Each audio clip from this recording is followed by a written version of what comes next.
Okay.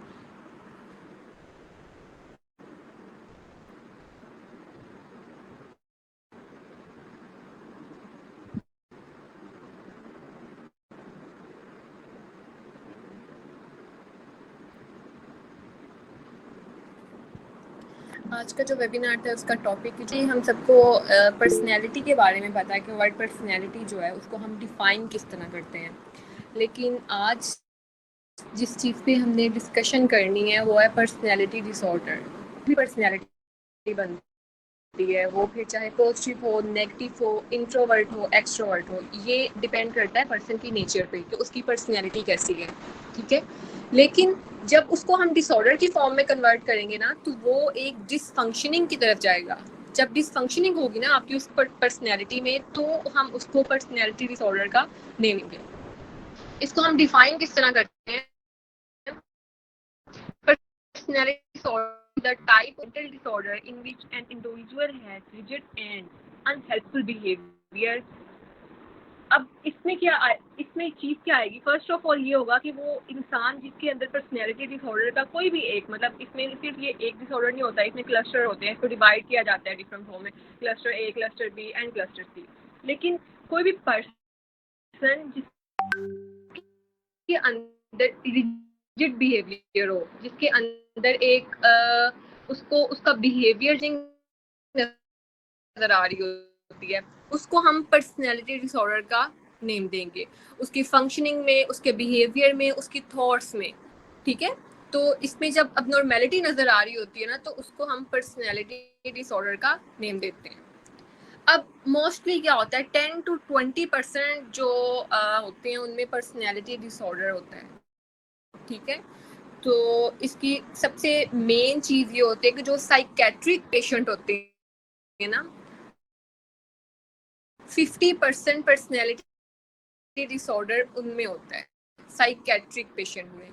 अब इसकी वजह से इस पर्सनैलिटी वो लोग ड्रग्स यूज करेंगे जिनको पर्सनैलिटी डिसऑर्डर आएगा। उसके अलावा ईटिंग डिसऑर्डर जो होते हैं वो भी इनमें इसकी जो रेशियो होती है वो ज्यादा होती है पर्सनैलिटी डिसऑर्डर वालों में एज कम्पेयर टू अदर। अब जो लोग होते हैं जिनको पर्सनैलिटी डिसऑर्डर डायग्नोज हुआ होता है, अब इनमें उनमें क्या क्या चीजें होती हैं? फर्स्ट ऑफ ऑल जो रिलेशनशिप्स होते हैं ना उनके उसमें डिसफंक्शनिंग आती है। रिलेशनशिप जो होती है वो उनको ठीक तरीके से, एक ठीक मैनर से, एक हेल्पफुल मैनर से वो उसको रन नहीं कर पा रहे होते। अब वो किस तरह होता है?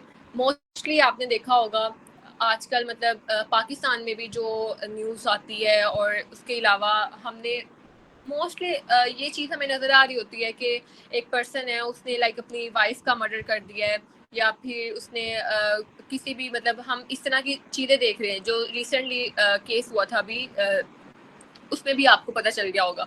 अब क्या होता है इनमें फर्स्ट ऑफ ऑल तो इनमें क्या होता है personality disorder, anti social personality भी पर्सनैलिटी डिसऑर्डर में आता है। तो वो जो एंटी सोशल वाले होते हैं ना वो जितने भी लॉ होते हैं उसको वो फॉलो ही नहीं करते। वो कहते हैं कि सोसाइटी में जो भी मतलब हम जिस तरह से रह रहे हैं, जिस तरह लोग हमें मतलब जिस तरह से हम चाह रहे हैं ना रहना, अगर लोग उस तरह उस वाले वे में नहीं हमारे साथ चलेंगे तो हम मतलब उनके साथ कट ऑफ करेंगे, इवन कि उनका हम मर्डर ही कर देंगे, ठीक है। तो ये सारी चीज़ें कहाँ से आती है? ये पर्सनैलिटी डिसऑर्डर होते हैं। अब इसको कन्वर्ट किया जाता है 3 क्लस्टर में, cluster A, cluster B and cluster C. अब इसमें क्या होता है? क्लस्टर ए में क्या होता है? क्लस्टर ए में जो डिसऑर्डर होता है उसमें उस तरह के डिसऑर्डर होते हैं जिनके अंदर ऑड बिहेवियर होता है। अब ऑड बिहेवियर क्या होता है कि वो अजीब सा रिएक्ट करते हैं, वो चीज़ों को लेके ठीक तरीके से नहीं चलते। उनको मतलब इस तरह का लगता है, उनके जो इमोशंस होते हैं वो एक मतलब ठीक तरीके से नहीं वो उसको नॉर्मल वे से नहीं अपनी रूटीन में कर पा रहे होते। अब इसमें क्लस्टर ए में कौन कौन सी चीज़ें आ जाती हैं हमारे पास? Paranoid personality disorder, schizoid personality disorder. Paranoid क्या होता है? पैरानॉइड वाले ये होते हैं कि वो हर चीज़ पे शक करते हैं। मतलब जिस इंसान को पैरानॉइड पर्सनैलिटी होती है ना, डिसऑर्डर होता है, उसकी क्या पर्सनैलिटी होती है कि वो फर्स्ट ऑफ ऑल तो वो किसी भी इंसान के ऊपर सही वाला ट्रस्ट नहीं कर पा रहा होता।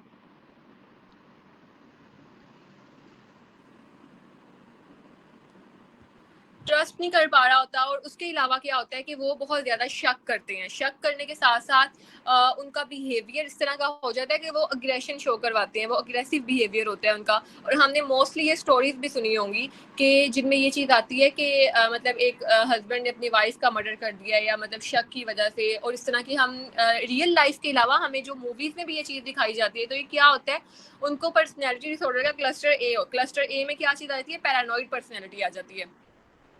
अब क्लस्टर बी में क्या चीज़ें होती हैं, क्लस्टर बी जिनका क्लस्टर बी पर्सनैलिटी होती है ना उनकी, वो बहुत ज़्यादा ड्रामेटिक होते हैं, बहुत ज़्यादा मतलब इमोशंस को बहुत ज़्यादा हाइप क्रिएट कर देते हैं। और उनकी जो थिंकिंग और उनका जो बिहेवियर होता है ना, वो भी मतलब उसकी कोई लॉजिक ही नहीं होती। ठीक है, तो मेन चीज क्या होती है कि बहुत ड्रामेटिक होते हैं। अब इसमें क्या क्या चीजें आ जाती है, इसमें एंटी सोशल पर्सनैलिटी आ जाता है हमारे पास, इसमें बॉर्डर लाइन पर्सनैलिटी हमारे पास आ जाता है, हिस्ट्रॉनिक पर्सनैलिटी आ जाता है, और नार्सिसिस्टिक पर्सनैलिटी आ जाता है। अब एंटी सोशल पर्सनैलिटी में क्या होता है, एंटी सोशल पर्सनैलिटी के जो लोग होते हैं ना, उनको ये लगता है कि सोसाइटी में हम रह रहे हैं, कोई भी जो लॉ बने हुए हैं, कुछ भी जो रूल्स बने हुए हैं ना, वो हमारे लिए नहीं बने हुए। ठीक है, हमने उनको फॉलो नहीं करना, लेकिन अगर कोई हमारे अगेंस्ट जाएगा तो हम मतलब उनके साथ बिल्कुल बिहेवियर अपना डिफरेंट शो करवाएंगे, उनके साथ ठीक बिहेवियर नहीं शो करवाएंगे। इवन के वो इस तरह के काम करते हैं कि सोसाइटी में जो लोग होते हैं, फैमिली मेंबर्स होते हैं, उनके रिलेटिव होते हैं, उनके फ्रेंड सर्कल होता है, वो भी उनकी भी लाइफ डिस्टर्ब हो रही होती है। अब क्या होता है, कुछ जो होते हैं बहुत ज्यादा मतलब ये ड्राइविंग इस तरह करते हैं कि लाइक आपने देखा होगा कि रेसिंग करना स्टार्ट कर देते हैं। उसके अलावा कुछ इस तरह के होते हैं कि जो मतलब ड्रग्स लेते हैं, अल्कोहल यूज करते हैं, इस तरह की सारी चीजें जो मतलब एक सोसाइटी से हट के होती हैं, वो इसको एंटी सोशल में, जब एंटी सोशल वाले होते हैं वो इसमें कन्वर्ट हो जाती हैं और वो फिर इस तरह की चीजें करते हैं। अब इसमें क्या चीज आती है, इसके अलावा बॉर्डर लाइन पर्सनैलिटी वाले जो होते हैं, ये बहुत ज्यादा अपने इमोशंस को लाइक इमोशंस को शो करवाते हैं, या तो बहुत पीक पे लेके चले जाते हैं या बहुत लो पे। ठीक है, तो ये इमोशनली बहुत ज्यादा डिस्टर्ब होते हैं। हिस्ट्रॉनिक पर्सनैलिटी वाले होते हैं कि इनको बस अटेंशन चाहिए होती है, कि मतलब इनका होता है कि कोई भी पर्सन जो है वो हमें सिर्फ अटेंशन दे, और अटेंशन के लिए लाइक ये अटेंशन सीकर होते हैं, और उस अटेंशन को, किसी भी पर्सन की अटेंशन को अपनी तरफ करने के लिए कुछ भी कर सकते हैं। फिर चाहे वो कोई भी काम हो, कुछ भी इस तरह की चीज हो जो कि नहीं करनी चाहिए, बस इनको एक अटेंशन चाहिए होती है, उसके लिए ये कुछ भी कर लेते हैं।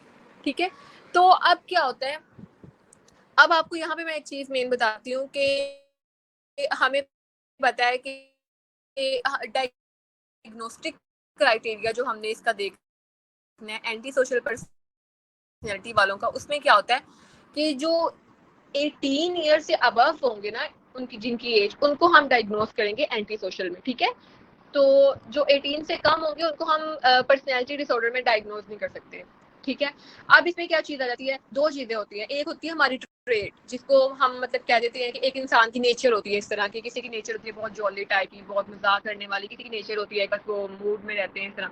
वो उनकी नेचर होती है कि वो शुरू से अब तक मतलब उन्होंने चेंज नहीं होते, वो जिस तरह होते हैं वो ऐसे ही उनकी नेचर बनी होती है, वो हमारी ट्रेट में आ जाता है। लेकिन एक होती है स्टेट, जिसको हम मूड डिसऑर्डर में कन्वर्ट करते हैं। मूड डिसऑर्डर क्या होता है कि सुबह टाइम बहुत वो हैप्पी हैं, जैसे ही शाम का टाइम हुआ है तो वो बहुत ज़्यादा उनमें एग्रेशन आना शुरू हो गया है। फिर कुछ घंटे बाद वो चीज़ों को लेके बहुत अच्छे से मतलब एक रिएक्ट करते हैं, थोड़ी देर बाद उसका रिएक्शन टोटली ऑपोजिट हुआ।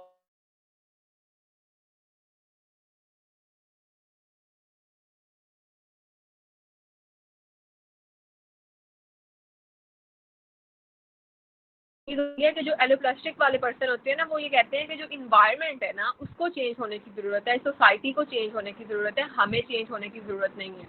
ठीक है, वो ये कहते हैं, वो कहते हैं कि मतलब हम जितना मर्जी नेगेटिव बिहेवियर शो करवाएं, जितना मर्जी मतलब हमें एक चीज़ों को लेके मतलब हम जितना मर्जी एक नेगेटिविटी की तरफ जाएं, हमें कोई नहीं कुछ कहेगा, हम बिल्कुल ठीक है, हम बिल्कुल पॉइंट पे हैं। सोसाइटी जो है उसको चेंज होने की ज़रूरत है, और सोसाइटी मतलब वो हमारे साथ नहीं हो सकती एक ठीक मैनर से। तो एलोप्लास्टिक वाले जो लोग होते हैं ना, उनको भी पर्सनैलिटी डिसऑर्डर की कन्वर्ट किया जाता है। अब क्लस्टर सी में कौन कौन सी चीजें आ जाती हैं, क्लस्टर सी में सबसे पहले तो जो इनका फियरफुल थिंकिंग, लाइक ये ऐसे पर्सन होते हैं कि हर टाइम मतलब इनको किसी चीज का डर रहता है, जो इस तरह के पर्सनैलिटी के होते हैं। अब इसको कन्वर्ट फर्दर किस में किया जाता है, अवॉइडेंट पर्सनैलिटी में, डिपेंडेंट पर्सनैलिटी में और ओसीडी में।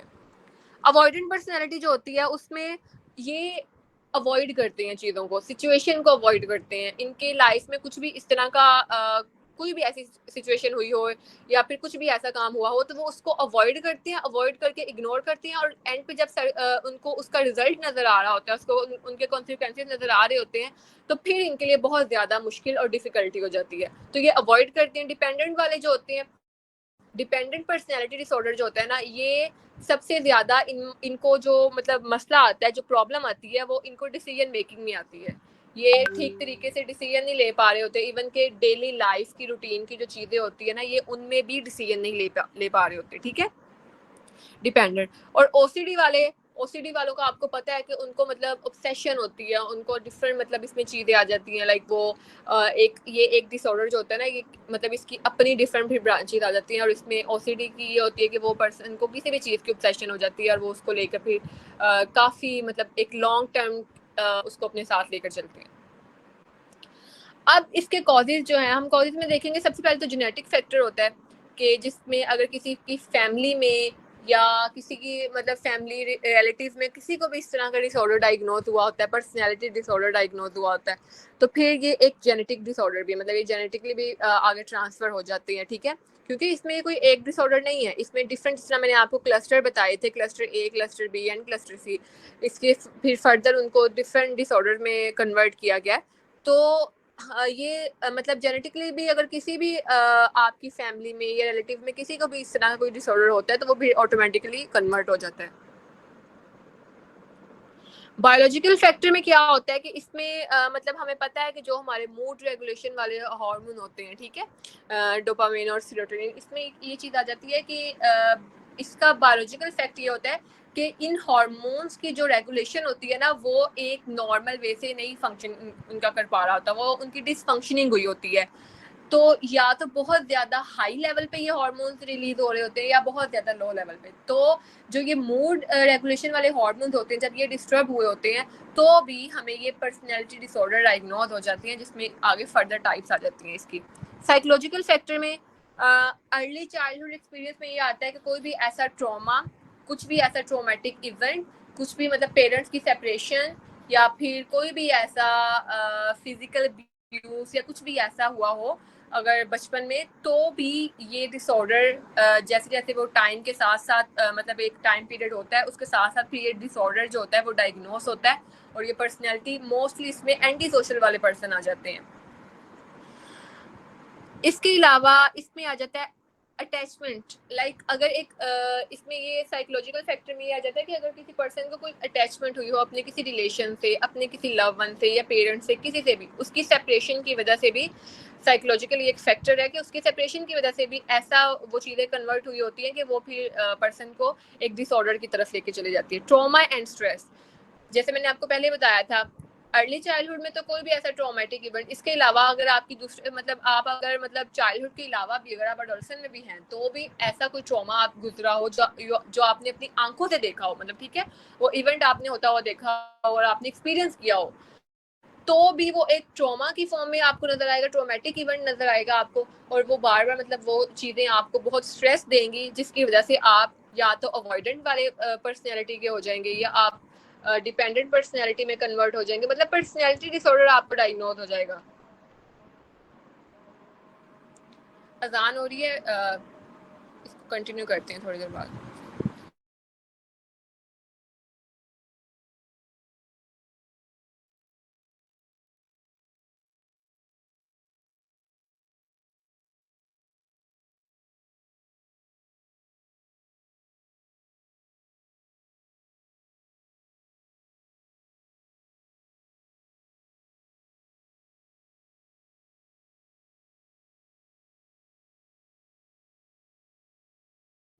तो भी जो पर्सन होता है उसको पर्सनैलिटी डिसऑर्डर डेवलप हो जाता है। अब इसके ट्रीटमेंट में डिफरेंट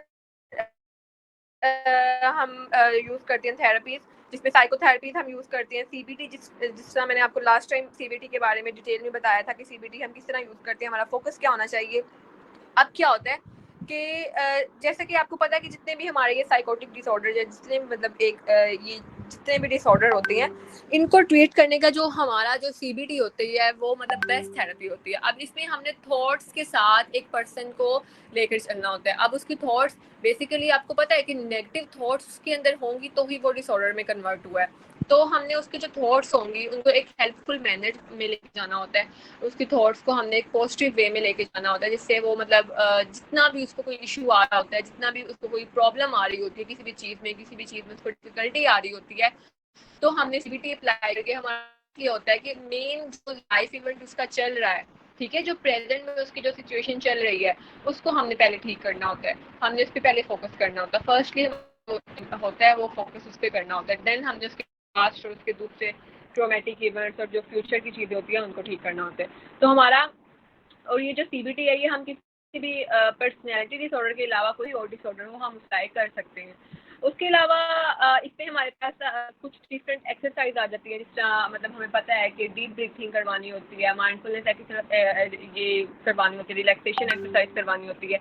ये तो हमारी डिफरेंट ये तो मतलब एक हो गया ना, एक कॉमन चीज़ होगी, ठीक है। तो मेन हमारा सीबीटी, उसके अलावा मेडिटेशन होती है, एंटी डिप्रेसेंट हमने कुछ मतलब अगर एक पर्सन को बहुत सीवियर लेवल की लाइक वो एक एंटी सोशल पर्सनैलिटी है उसकी, ठीक है, और वो लोगों को बहुत ज़्यादा मतलब उसकी वजह से अफेक्ट हो रही है लाइफ, उसकी फैमिली की, उसकी मतलब रिलेटिव की, बहुत सी मतलब इस तरह की चीज़ों में इसको डिफ़िकल्टी आ रही होती है। और इसमें मतलब जो स्लीपिंग पैटर्न होता है वो ठीक नहीं होता, तो जो एंटी डिप्रेसेंट होती है वो हमने उनको देनी होती है। वो भी मतलब हर मतलब हम उसको रिकमेंड नहीं करते, लेकिन जो मतलब एक हम देख रहे होते हैं कि एक मतलब इस पर्सन के लिए ये ज़रूरी है, तो फिर उनको ये हमने चीज़ें देनी होती है। उसके अलावा कुछ एंजाइटी की इस तरह की मतलब हमने मेडिटेशन देनी होती है कि जिससे वो एंजाइटी ना इतना फील करे, लेस एंजाइटी फील करे। और मेन मतलब इसका यही होता है कि इस तरह के जो पर्सन होते हैं, मेडिटेशन तो मतलब वक्ती तौर पे एंटी डिप्रेसेंट दे दिया, कुछ भी इस तरह का काम कर दिया। मेन इसका ये होता है कि हमने थेरेपी पे फोकस करना होता है, ठीक है, हमने उनके लाइफ इवेंट को चेंज करना होता है। अगर तो उनके हमने सबसे पहले उनकी फैमिली के साथ उनकी काउंसलिंग करवानी होती है। फैमिली के साथ काउंसलिंग करने के बाद हमने ये चीज़ें देखनी होती है कि उनका अपनी फैमिली के साथ रिलेशन कैसा है, उनका अपने फ्रेंड सर्कल के साथ रिलेशन कैसा है, इन्वायरमेंट के साथ कैसा है। अगर तो उनको निगलेक्शन मिलती है हर तरफ से और वो इस तरह की पर्सनैलिटी उनकी बन गई है, तो फिर हमने एक हमारा एक काउंसलिंग का पैटर्न होता है जो कि हमने फैमिली के साथ करवाना होता है। हमने उनके जो भी उनके कलीग्स होते हैं उनके साथ काउंसलिंग करनी होती है, ताकि उनका लाइफ स्टाइल जो होते हैं ना वो चेंज हम मतलब मोस्टली जो उनका लाइफ स्टाइल है वो चेंज करना होता है और उनको फुल सपोर्ट मिलनी चाहिए। अब स्ट्रेस मैनेजमेंट में क्या चीज़ें आएंगी कि हमने सबसे पहले जिस तरह मैंने आपको बताया था रिलैक्सेशन एक्सरसाइज और इस तरह की स्ट्रेस रिडक्शन जो टेक्निक्स होती हैं वो हमने अप्लाई करनी होती है। और उसके अलावा हमने उनको कहना होता है कि आपने अपना जो डेली लाइफ का पैटर्न है उसको आपने चेंज करना है, उसको आपने कन्वर्ट करना है। आप कन्वर्ट किस तरह करना है कि जब आपने मतलब सुबह उठना है, मॉर्निंग वॉक और इस तरह की चीज़ें, ये तो मतलब डिफरेंट एक हमने कॉमन वे में बता दिया है, लेकिन आपने अपना पूरा एक मैप बनाना है, अपना एक मैपिंग सिस्टम बनाना है, अपना पूरा स्केड्यूल आपने उस पर राइट करना है कि मतलब क्या हम करेंगे, क्या आज दिन में एक्टिविटी करनी है, कुछ भी इस तरह की चीज़। जब वो एक पूरा अपना टाइम टेबल बना लेंगे ना, उसके बाद फिर ये चीज़ होती है कि वो पर्सन को पता होता है मतलब कि मैंने इतने बजे ये काम करना है, ये मैंने कर लिया, अब मैंने ये थेरेपिस्ट को मैंने जाके बताना भी है। क्योंकि मेरा मोस्टली ये था, मैंने रिसेंटली एक मेरे पास केस आया था तो उसमें ऐसे ही था। तो पहले तो मतलब वो जो पर्सन थे वो कोई भी काम नहीं करते थे, कुछ भी मतलब उनको थोड़ा ना इशू आ रहा था, लेकिन मैपिंग का ये होता है कि जब आप अपने क्लाइंट को ये चीज़ कि आपने मतलब आपके पास एक टाइम पीरियड है, आपने मुझे ये बताना है कि आपने पूरे दिन में क्या क्या काम किया है। तो फिर जब वो ये करते तो उनके ऊपर एक रिस्पॉन्सिबिलिटी एज अ रिस्पॉन्सिबल वो इस चीज़ होते हैं कि मतलब हमने नेक्स्ट डे जाके ये चीज़ बतानी है। तो इससे भी काफ़ी इफेक्टिव ये चीज़ होती है, क्योंकि हमने फिर उनकी हाईलाइट करना होता है उनकी नेगेटिव चीज़ों को कि ये आपने काम किया था, आपने इससे अवॉइड करना है, इसके अल्टरनेट कुछ चीज़ें ढूंढनी है। मोस्टली हमारा जो काम होता है ना वो हमने अल्टरनेशन की तरफ लेके जाना होता है, हमने अल्टरनेट करवाना होता है कि आपने मतलब ये आपका जो ये हैबिट बनी हुई है, आपने जो काम करना है ना, आप इसके कुछ ऑपोजिट ढूंढे जिससे आपका माइंड, आपका टाइम भी उसमें कन्वर्ट हो जाए, और दूसरा ये है कि आपको मतलब कोई भी ऐसी थॉट, कुछ भी ऐसी नेगेटिविटी की तरफ भी ना आप जाएं।